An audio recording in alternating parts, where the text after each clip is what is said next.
Hello, everyone. My name is Daniel Purley, and I'm here to demonstrate the candidate scanning system on SkyPortal.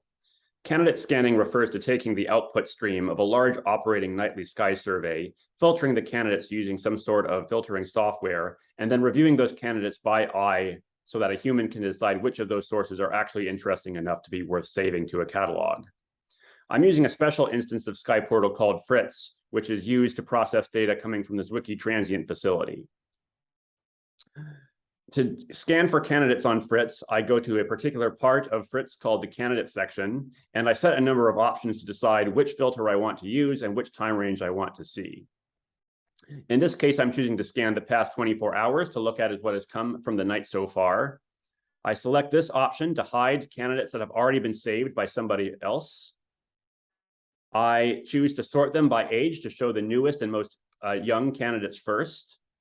And then over here, I can select which actual filter I want to save from. In this case, I'm using a very general filter that looks at almost anything that is newly detected in the survey and not consistent with a known variable source. Once I've selected my options, I hit the search button to run the search on everything that's been processed by the filter during this time range and which has passed the filter's criterion for being worth showing. Running a search usually only takes a few seconds on Fritz. And you can see it's already finished. And scrolling down, I can see through the candidates, review them, and decide which of them are worth saving. Normally, what we see here is a list of thumbnail cutouts coming from the nightly sky survey, in this case, CTF. The new image shows the detection from last night. The reference image was taken a few years ago. The subtraction of these two is shown in the subtraction image. Below that, I may see a number of cutouts from other surveys, for example, the Sloan Digital Sky Survey, the DR9 Legacy Survey, and if I wish, I can also see a cutout from the Pan-STARRS survey. This can be useful for seeing the context of the source, whether it's coming from a galaxy, from a star, or something else. Over here, I see a light curve with triangle showing the upper limits and circle showing the detections, which confirms that this does indeed seem to be a new source with detections in both filters.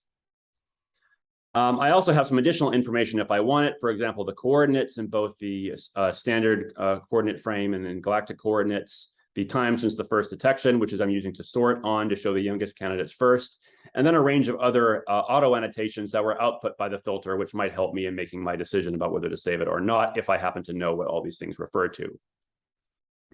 If I decide that a source is interesting enough to be worth saving, I hit the button here, Save to the name of the program, to send it over to the source catalog where I can do further things with it in the future.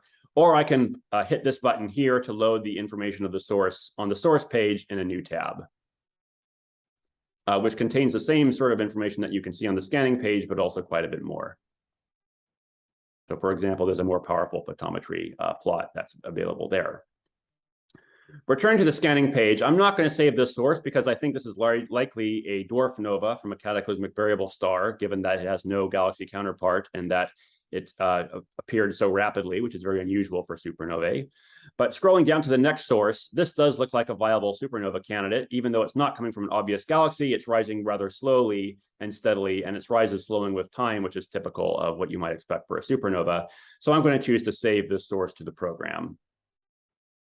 If I select and hit that button, a moment later, it becomes saved to the program. And in principle, I can do other things with it, such as add a classification if it happens to be classified, or otherwise see it within the program search tools in the future. Scrolling down further, I might choose to save this source as well. This source I might not save. I can choose object by object as I go through and scroll through.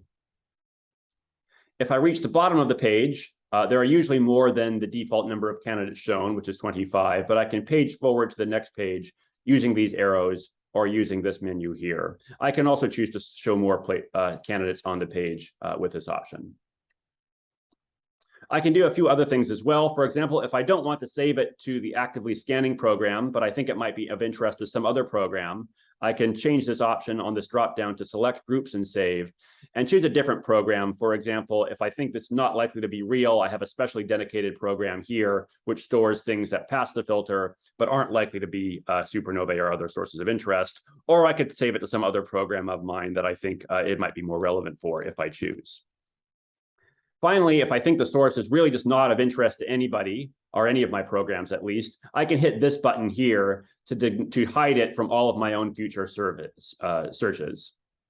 So for example, this source down here, this is likely a high proper motion star. It is extremely bright and it's not varying. It's probably a high proper motion star that happens to be passing through this particular spot in the sky.